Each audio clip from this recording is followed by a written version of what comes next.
Me gustaría, antes de ir al texto bíblico en cuestión, que está en Santiago 5, que repasemos un poquitito en el capítulo anterior qué dice Santiago sobre la oración. Pero antes de ver eso, quiero contarte que habían dos enamorados y ella le preguntaba a él: mi amor, ¿por qué me amas? ¿No? Y él le decía: mi amor, te amo por tu pelo rizado, te amo por tus ojos como de palomas, te amo por... Y él empezó a decir unos piropos, ¿no? Entonces ella le dice: mi amor, ¿y cuando ya sea anciana y no tenga este pelo, me seguirás amando? Sí, mi amor, te seguiré amando. Pero mi amor, entonces cuando quizás ya no tenga estos mismos ojos, ¿me seguirás amando? Sí, mi amor, te seguiré amando. Y entonces no me amabas por ninguna de esas cosas. ¿Por qué me amas en realidad? Gran pregunta, ¿no? La pregunta va al centro, al corazón de por qué hacemos lo que hacemos. Y la pregunta aquí es: ¿por qué oramos? ¿Por qué oramos? Así que quiero que tengamos una pequeña, digamos, crisis existencial, con su permiso, para preguntarnos nosotros: ¿por qué oramos? Dicho de otra manera, ¿cuál es el corazón de la oración? ¿Qué nos mueve a orar? Entonces, nos decía el capítulo 4 de Santiago, nos decía lo siguiente: que ¿de dónde surgen las guerras y los conflictos entre ustedes? ¿No es de precisamente las pasiones que luchan dentro de ustedes mismos? Desean algo y no lo consiguen, matan y sienten envidia, y no pueden obtener lo que quieren, riñen y se hacen la guerra. No tienen porque no piden, y cuando piden no reciben porque piden con malas intenciones para satisfacer sus propias pasiones. Así que, resumiendo esto, que nos hablaba el libro de Santiago, que tenemos un problema. El corazón del problema es el problema del corazón, ¿sí? Y entonces, ¿qué pasa con eso? Es que cuando en realidad queremos pedir, en realidad no tenemos, porque no pedimos.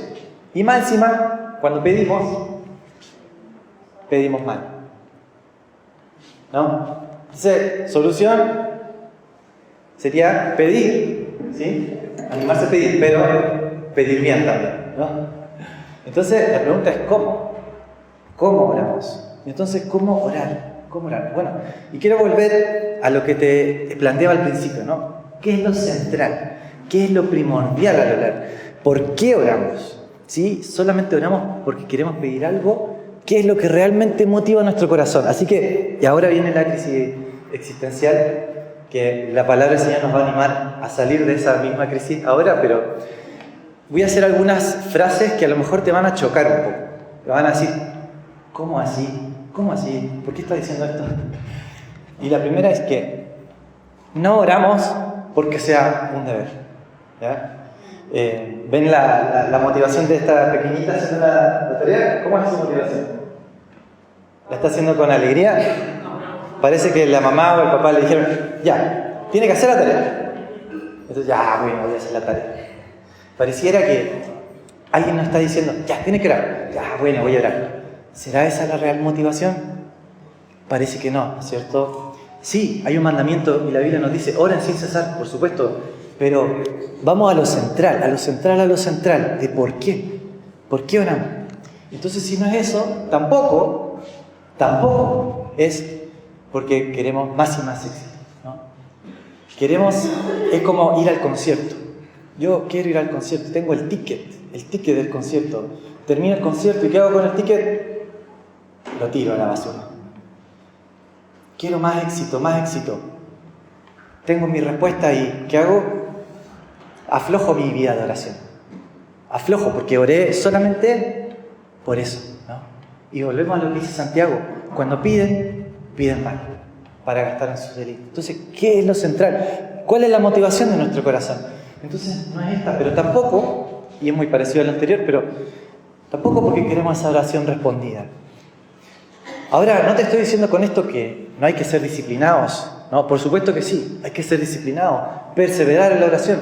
El Señor Jesús nos enseñó: busquen y encontrarán, llamen y se les abrirá, busquen, perseveren, sí, por supuesto, pero ¿cuál es la motivación? ¿Qué es lo central? ¿No? Cuando Dios responde a esa oración, ¿dejarás de orar día y noche? Entonces, creo que Dios nos está invitando a ir más allá, y no es porque tengamos que ser como, no oramos porque hay que ser el buen ejemplo, no oramos para hacer una muestra, una apariencia a los demás de que digan, wow, qué hora lindo, o wow, qué espiritual es. Si esa es la motivación de nuestro corazón, esa no es la motivación del corazón de Dios. ¿Por qué? Porque Dios nos llama a orar en lo íntimo, cuando nadie te ve, en lo profundo. Entonces, volvamos a la pregunta, ¿qué es lo que nos motiva a orar? Porque entendiendo esto, vamos a poder llegar bien, aterrizar bien en Santiago capítulo 5, que es los aspectos prácticos de la oración. Pero vamos al corazón de la oración. Entonces, ¿cuál es el corazón de la oración? Veamos cuál es el corazón de la oración. La oración, en realidad, tiene que ver con un nombre y una persona. Y esa persona es Jesús. Jesús es el corazón de la oración, porque necesito estar en comunión con Él. Es un hambre, como cantábamos recién. Yo te busco, pero yo te busco porque hay un hambre, como dice el Salmo 42, como el ciervo brama por las corrientes de las aguas, así clama por Dios el alma mía. El Salmo 63 también, Dios mío, eres tú, de madrugada te buscaré, mi alma tiene sed de ti. Hay un anhelo ferviente de orar. Entonces, cuando está el corazón de la oración, que es Jesús, la persona de Jesús, entonces sí, el deber cobra sentido, porque incluso más que un deber, es una necesidad, es como la respiración. Si yo te pregunto a vos, ¿es tu deber respirar? ¿Qué me dirías? Bueno, sí, es mi deber, porque si no respiro, me muero. ¿Pero es una necesidad? Más profundamente podríamos decir que sí, es una necesidad. Entonces, la oración es al alma como el oxígeno es a los pulmones. El corazón de la oración es Jesús, porque Jesús es el oxígeno de nuestra alma. Queremos respirar su nombre día y noche. Entonces, la oración nos conecta con Dios, ¿sí? Y la oración es una respuesta a la iniciativa de Dios. Como dice Primera de Juan, nosotros le amamos a Él porque Él nos amó primero. Pero Dios sí nos llama a responder y nos llama a ser fervientes en la oración. Y el capítulo 5 nos va a decir que la oración de justo puede mucho. Entonces, esto es como tocar guitarra, ¿no? Cuando uno va a tocar guitarra, yo puedo tocar, por decir, lindo, pero si la guitarra está desafinada, ¿va a sonar lindo o no va a sonar lindo? Entonces, es necesario afinarnos con el corazón de Dios. El corazón de Dios, entonces, es como dice el Salmo 27. Mi corazón te ha oído decir, ven y conversa conmigo. Y mi corazón responde, aquí vengo, Señor. Es Dios el que nos busca. Entonces, en oración, nosotros le estamos diciendo a Dios, Dios, separado de ti no puedo hacer nada. No puedo hacer nada. Necesito orar por ese familiar. Necesito orar por mi hija. Necesito orar por mi primo. Necesito orar por esa enfermedad. Necesito orar por la iglesia. Necesitamos orar por el país en este día de elecciones. Necesitamos orar por todo y en todo tiempo. Y entonces, vamos a los aspectos prácticos de Santiago capítulo 5. ¿Cómo oramos? Santiago capítulo 5 es muy, muy práctico. Y aquí vamos a ver algunos elementos que son complementarios, como los siguientes. Y lo vamos a leer el texto. Dice, ¿está afligido alguno entre ustedes? Que ore. ¿Está alguno de buen ánimo? Que cante alabanzas. ¿Está enfermo alguno de ustedes? Haga llamar a los líderes de la iglesia para que oren por él y lo unjan con aceite en el nombre del Señor. La oración de fe sanará al enfermo y el Señor lo levantará. Y si ha cometido pecados, sus pecados se le perdonarán. Por eso confiésense unos a otros sus pecados y oren unos por otros para que sean sanados. La oración del justo es poderosa y eficaz. Elías era un hombre con debilidades como las nuestras. Con fervor oró que no lloviera, y no llovió sobre la tierra durante 3 años y medio. Volvió a orar, y el cielo dio su lluvia, y la tierra produjo sus frutos. Hermanos míos, si alguno de ustedes se extravía de la verdad, y otro lo hace volver a ella, Recuerden que quien hace volver a un pecador de su extravío, lo salvará de la muerte y cubrirá muchísimos pecados. Bien, este texto yo lo leí por primera vez y después me puse a estudiar más profundo y me di cuenta que era muy profundo. Así que el Señor nos dé la gracia para capturar alguna perlita, ¿sí? Que el Espíritu Santo también seguramente, por supuesto que está hablando a cada corazón. Toma eso que el Señor te está inquietando, tómalo y después lo vivimos, lo ponemos en práctica. Y anoté algunas cosas aquí que son observaciones del texto para poner en práctica. Aquí habla de momentos, ¿no? Tiempos dedicados, cuando uno está enfermo, cuando alguien ha pecado, cuando uno está alegre, ¿no? Distintos momentos en los cuales nos llevan esos momentos a la oración. Pero también es de destacar que todos esos momentos hacen la vida, porque la vida está llena de momentos, de temporadas, ¿no? Entonces, aquí hay un contraste interesante, que es tener tiempos dedicados de oración, como en esos momentos específicos, y además un estilo de vida. Porque en otras palabras, nos está diciendo a través de todas estas circunstancias, nos está diciendo, oren. O sea, si está enfermo, ora. Si está alegre, ora. Si cometiste pecado, confiésalo. Y así. Entonces, en otras palabras, más que solamente momentos de oración, se trata de una vida de oración. De hecho, la Biblia nos dice, oren sin cesar, ¿no es cierto? ¿Algún César por aquí? No se ofenda. Bien, entonces, oren sin cesar, es orar en todo tiempo como un estilo de vida, como la respiración. La oración es al alma lo que el oxígeno es a los pulmones. Entonces, vos podés venir en el colectivo, Señor, gracias por este día. Vos podés ir al trabajo, Señor, gracias porque estoy yendo al trabajo, gracias porque tengo trabajo, que oré por esto y vos respondiste esta oración. Vas a ver a un familiar, gracias por la familia, Señor. Estás atribulado, estás angustiado, Señor, como dice el Salmo 22, Dios mío, ¿por qué me has desamparado? Y si nosotros abrimos la mitad de la Biblia, nos vamos a encontrar con el precioso libro de los Salmos, que son oraciones. Y son oraciones, yo digo que son oraciones sin filtro, porque algunas de esas son re fuertes. ¿Cómo puede estar diciendo esto el salmista, no? Pero son oraciones sinceras y son oraciones para todo momento, para todo tiempo. Así que en otras palabras, nos está animando este texto a animar en momentos y en toda la vida también. Pero también nos está animando a orar en lo secreto y en comunidad. ¿Por qué? Notemos que las primeras dos, frases es para que cada uno ore a solas, ¿no? Si alguno está afligido, que ore. Y si alguno está de buen ánimo, que cante alabanza. Agustín de Hipona decía que el que ora cantando, ora 2 veces. ¿Ya? En el fondo, alabar es como orar con una melodía, ¿no? También es orar. Y habla de esta comunión que uno cultiva con Dios en lo secreto, que Jesús dice, ora a tu Padre que está en lo secreto, y tu Padre que ve en lo secreto te recompensará en público, ¿no? ¿Por qué? Porque esa vida de oración la traemos a la comunidad, ¿no? Y ahí en esa comunidad oramos unos por otros, como lo hicimos recién hace un momento, ¿no es cierto?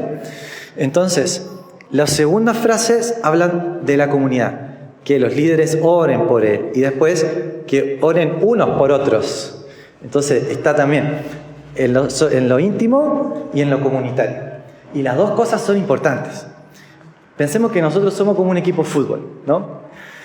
En la cancha jugamos en equipo, pero también cada uno, si fuésemos deportistas de alta competencia, cada uno iría al gimnasio, cada uno haría sus ejercicios, cada uno tendría su preparación técnica, ¿no? En lo íntimo.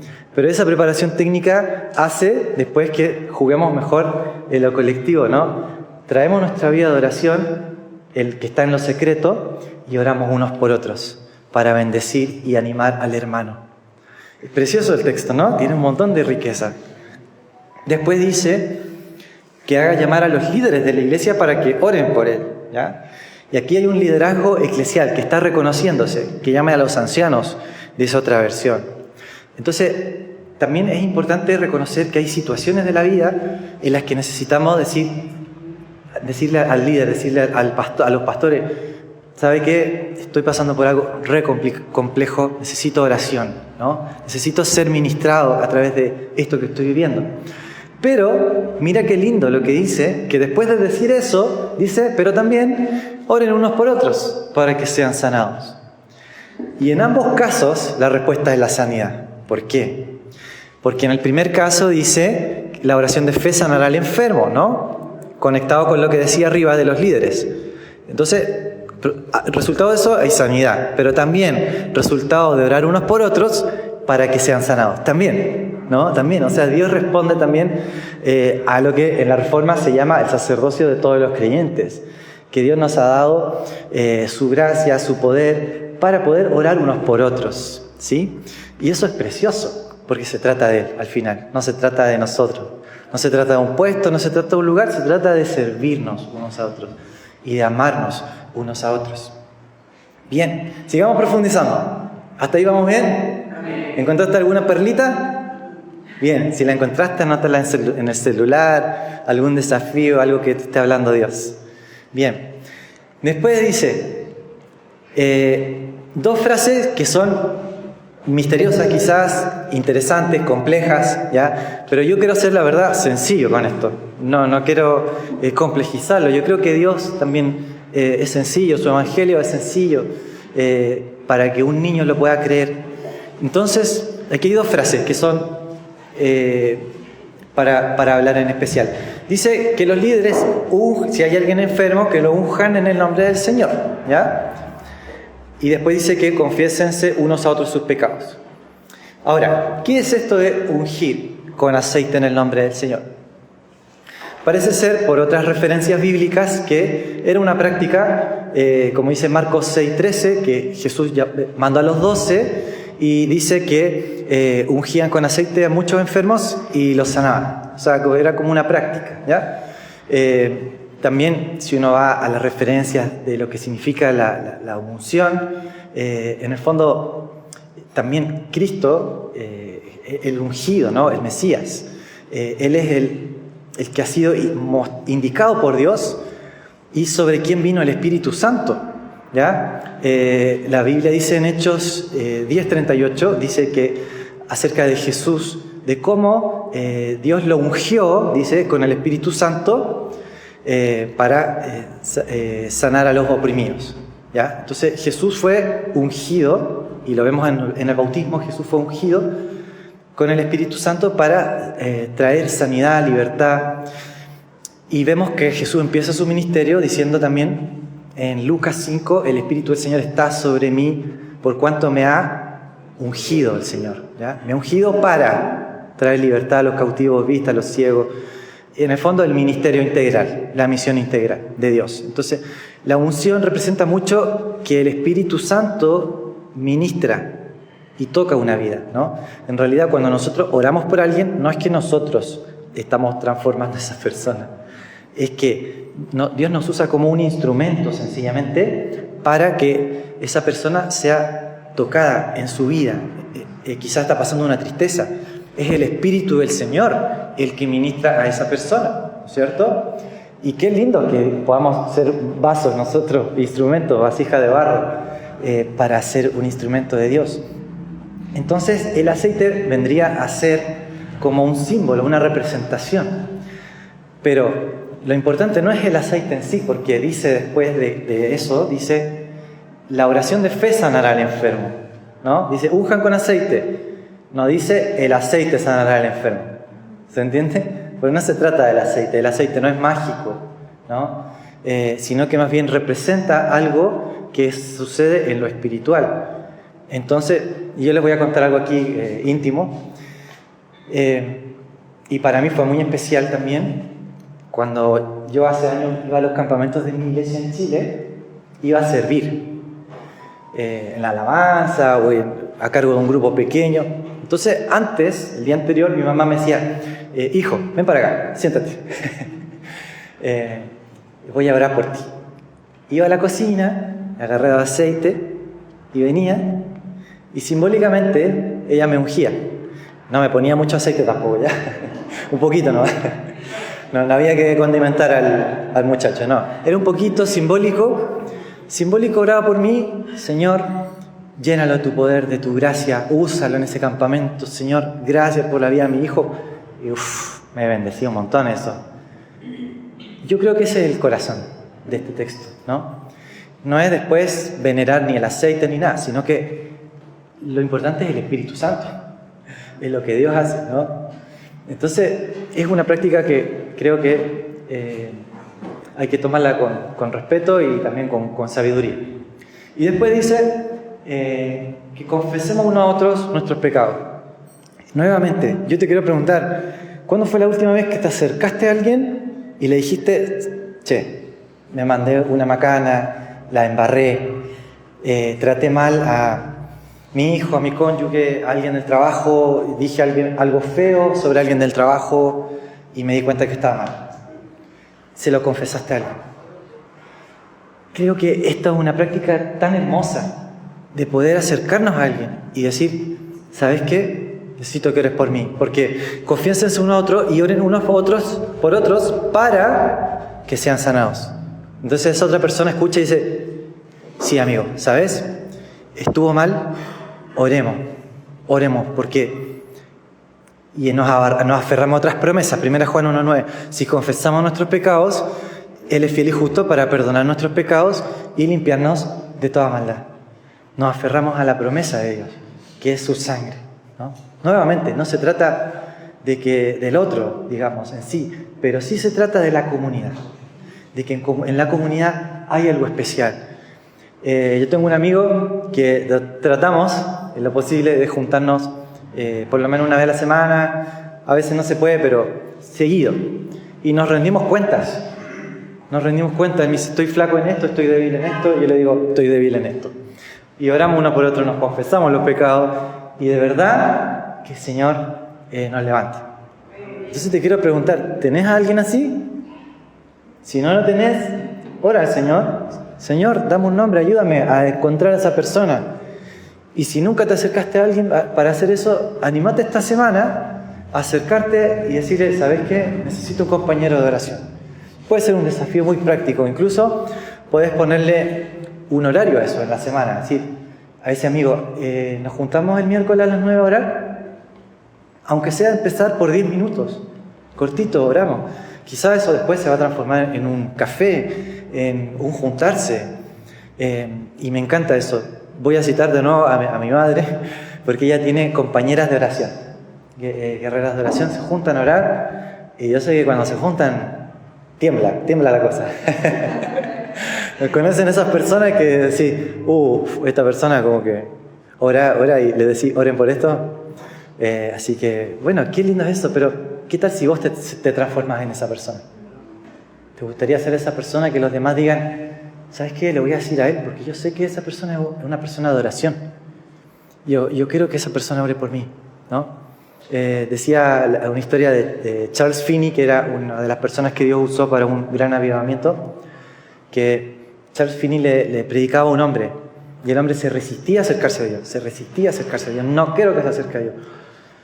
Y este hombre un día se enfermó, y este hombre tenía tanta aversión a la fe, que lo único que él decía, no le digan a Charles Finney que ore por mí.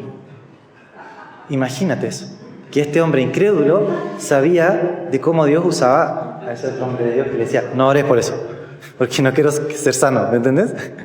Bueno, ¿qué tal si nos transformamos en esa persona de oración? Que los otros vienen y dicen, ora por mí. Qué hermoso sería eso, ¿no? Amén por eso, que Dios haga eso en nuestras vidas. Y también, por último, de estos versículos, que sea con fe y sumisión, ¿no? Porque nuevamente no se trata de mí, no se trata de mí, de que hoy soy re espiritual, no se trata de eso, se trata del Señor. Dice, la oración de fe sanará al enfermo y el Señor lo levantará. Se trata de Él, el Señor lo levantará. ¿Por qué? Porque ese es el corazón de la oración, ¿no? Volvamos al principio. ¿Por qué pedimos? ¿Cuál es nuestra motivación? Y el corazón de la oración es Jesús. Jesús es el corazón de la oración. Es Él el que lo hace. Cuando dice la oración de fe sanará al enfermo, no es que yo digo, uy, yo tengo la re fe en mí mismo, no, sino que yo confío en el Señor, ¿no? Que Él haga su voluntad, Él lo puede hacer, y yo confío en Él, porque entramos entre su trono de gracia, por su sangre. Entonces ahí hay sumisión, ahí hay sumisión. Y el libro de Santiago nos habla de esto de la sumisión, de someternos a Dios, Santiago 4:7. Entonces esto nos conecta finalmente con nuestra realidad. ¿Y cuál es nuestra realidad? Nos dice que somos personas con pasiones. Como dice acá, Elías era una persona con pasiones semejantes a las nuestras, ¿sí? Elías también se enojaba, también pasó por ansiedades, por depresiones. Uno va a 1 Reyes 17 y ve que Elías ora por la sequía, pero en los capítulos siguientes, después Elías pasa por una depresión súper fuerte y él tiene que ir a buscar a Dios en oración. Entonces, este ejemplo de Elías nos da aliento a nosotros a decir, nosotros también pasamos por esas cosas. Ustedes, miren, piensen en su predicador favorito. ¿Lo tienen en mente? Ya, ese predicador tiene los mismos problemas que usted. También tiene problemas en su casa, también tiene problemas, también pelea conflicto quizá con su esposa o tiene luchas. Elías, ese hombre de Dios que el Señor usó tanto, tenía pasiones como las nuestras. Pero ¿saben qué? Hay una gracia de Dios. Hay una gracia de Dios. ¿Y cuál es esa gracia de Dios? Dice que volvió a orar y el cielo dio lluvia. Y la gracia es que Dios nos escucha porque hubo un precio que Él pagó por nuestros pecados. Hubo un acceso que Jesús abrió para que nosotros podamos entrar libremente. Y la Biblia nos dice en Hebreos que nos acerquemos confiadamente ante el trono de la gracia para hallar oportuno socorro para el tiempo oportuno.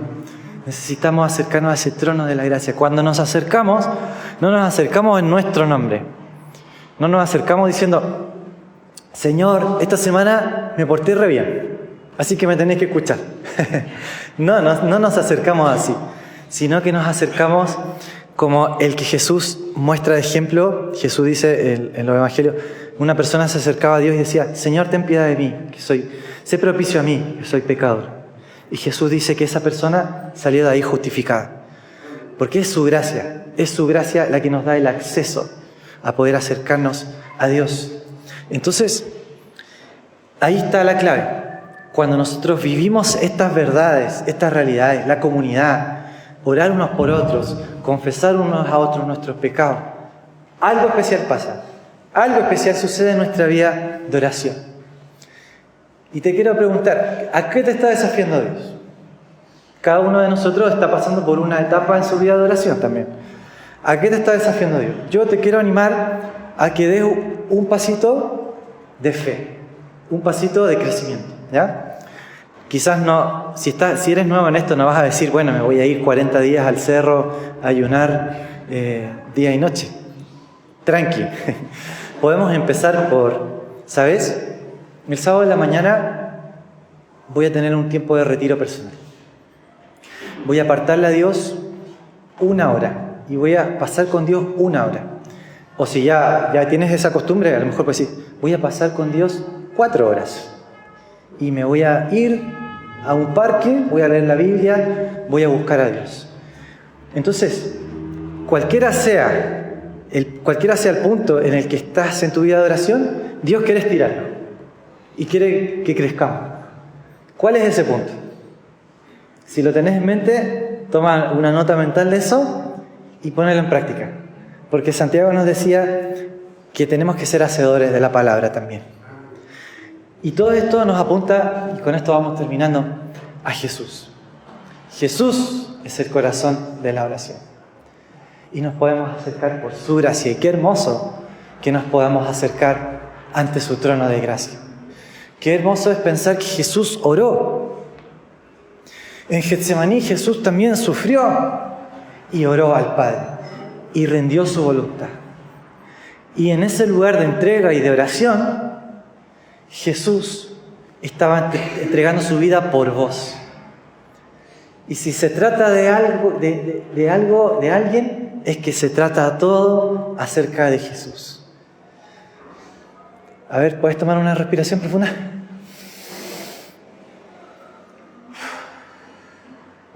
¿Otra vez? ¿Qué pasaría si dejaras de respirar? ¿Qué pasaría si dejaras de orar? El Señor sí te sostendría. No me refiero a una muerte espiritual, no me refiero a eso.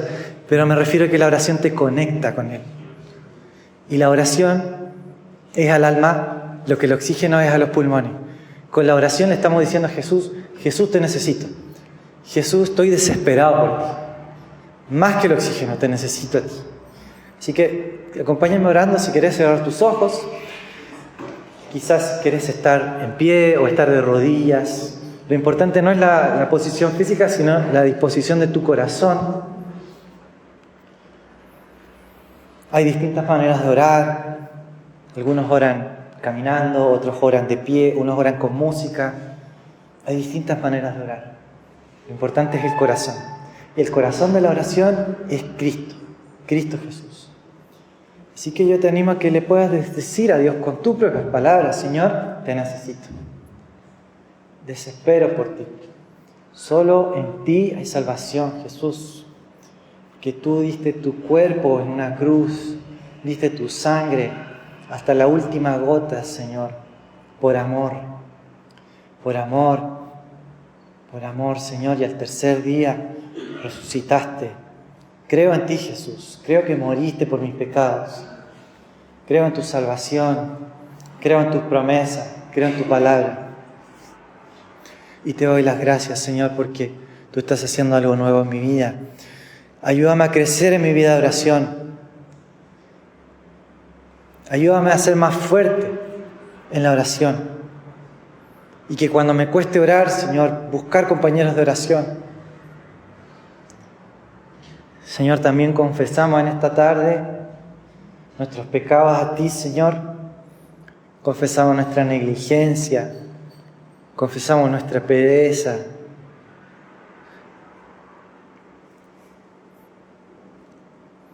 Gracias, Señor, por tu perdón. Gracias por tu sangre. Y nos acercamos ante tu trono de gracia, dándote gracias porque esta palabra nos anima, nos exhorta, Señor, nos exhorta de que tú eres el aire, Señor, que respiramos.